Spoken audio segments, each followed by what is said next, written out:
Наталья Карпович, байка. Як беларуская мова выратавала сусвет. Частка другая. Як толькі даведаліся беларусы, што набліжаецца бяда, тэрмінова быў скліканы сход. І вырашылі абхітрыць ворага. Бо змагацца ўзброеным супрацівам было немагчыма. На баку ворага былі шматлікія сілы і зброя, а ў беларусаў не было амаль нічога. Вырашылі заставіць частку дарослага насельніцтва на месцах сталага пражывання, а ўсіх астатніх перасяліць у глыб лясных дубраў і пушч і захаваць усё ў таямніцы. Так і зрабілі. Адна частка беларусаў жыве ў выгнанні ў глыбіні лясоў. Выжыць фізічна цяжка, шмат прыродных выпрабаванняў цяжкай працы. Стала строгія меры бяспекі. Але беларусы змаглі застацца ў такіх страшэнных умовах цывілізаванымі людзьмі, нават адрадзілі сваю мову. Аказалася, што менавіта мова і ёсць адным з галоўных падмуркаў жыцця народа і з'яўляецца найвялікшым скарбам. Другая частка беларусаў засталася жыць на месцах свайго адвечнага пражывання. Жылі матэрыяльна вельмі добра, жылі па 300 гадоў, але страцілі самастойнасць і вольнасць, усе былі чіпіраваныя. Першыя 100 год шмат радаваліся новым магчымасцям тэхнічнага прагрэса. Але потым стала навальвацца туга і роспач. Сем'яў і родных людзей не засталося, дзяцей не нараджалі, вакол былі людзі, але яны былі ўсе паасобку. Толькі страціўшы сем'і і дзяцей, людзі зразумелі, што гэта і ёсць вялікая каштоўнасць.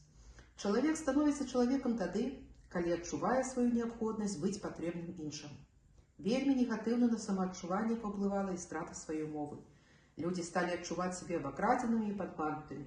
І так адчувалі сябе ўсе чіпіраваныя людзі на зямлі. Але з чіпіраванымі беларусамі не магла адбыцца поўная дэградацыя. Беларусы прыдумалі магчымасць сустрэчы усіх разам, праўда, толькі двойчы на рок. Удалося абмануць анунакаў, патлумачыўшы ім, што ў лясах, на балотах і на могілках двойчы на рок з'яўляюцца нежывыя істоты, духі, якія зусім не шкодныя. Анунакі паверылі, і беларусы атрымалі магчымасць сустракацца адзін раз у годзе на могілках на свята дзяды, калі прыходзілі памянуць сваіх памерлых сваякоў.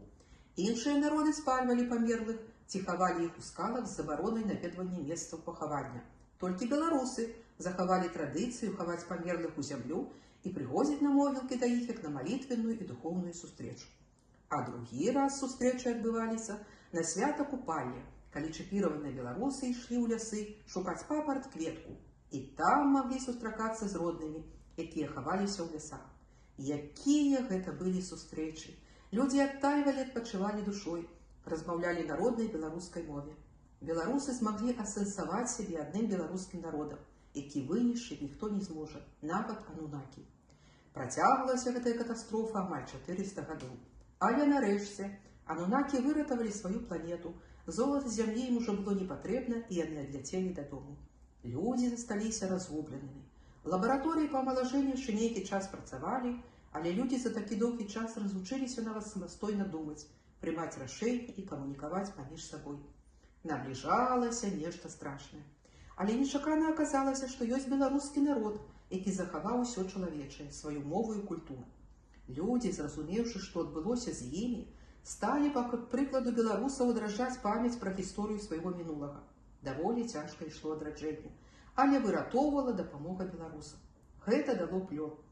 Людзі ўспомнілі сваё далёкае мінулае, мову сваіх народаў. Планета Зямля расквітнела.